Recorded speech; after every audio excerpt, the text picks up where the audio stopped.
We talked about the amplification tool, but they also had bots. In this exchange, again, unintentionally humorous, former Attorney General Eric Holder claimed the US Postal Service was deliberately crippled, ostensibly by the Trump administration. He was initially hit with a generic warning, but it was quickly taken off by the Ross. man himself. Yeah. Sheesh. So, guys, it was clear that there was bias.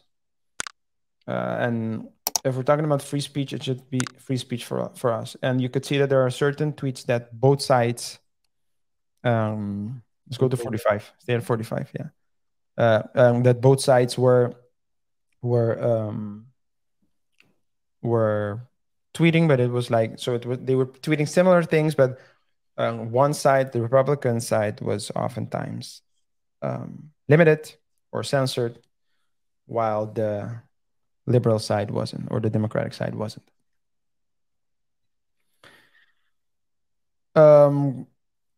So on December 10th, this was of last year, or of 2020, I should say, so election year.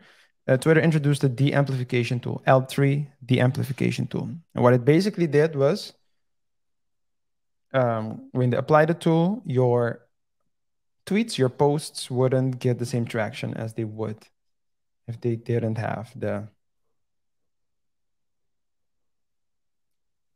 amplification tool. KR, do you think our channel has a de-amplification tool? If you continue this route, it might get it at the long term. Come on, man. No, just kidding. Not really. No. I can give you some names that might get one, but I'm not gonna talk too loud. Yeah. All right. So let's continue. Let's go to 45, 49, and 50. So or just 49. We talked about the amplification tool, but they also had bots. And basically, when they wanted to track something, it was just they just said, let's put a bot on that. And it can be anything, right? Every time someone says a word, perhaps, or they give an example. Every time a person in Brazil uses green and blob in the same sentence, actions might be taken. So it's just they put bots. So bots. Let's go to 50, because who did they put bots on? They added a bot for Trump, claiming for claims he made on Breitbart. The bot ends up becoming an automated tool invisibly watching both Trump and apparently Breitbart. Trump by J6, January 6th. That was the next year when the whole storming the Capitol happened. Was quickly covered in bots. So they did use, aside from the amplification tool, they had bots as well to track people, and they could instruct the bots to take actions as well if certain words were mentioned in the same sentence.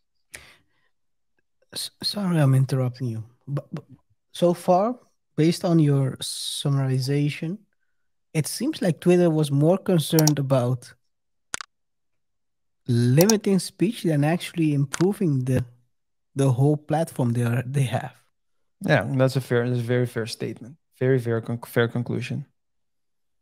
They have bots. They have L3. They had people. They had the internal alphabet boys. Not those ones. The others. Yeah. So it was very well. It was very well. And we're almost at the end. You're at 51, basically. You're at 51. Go back up. Mm-hmm. Yeah. So basically, that's what I already mentioned. Between January 6th and January 8th, a lot of things happened.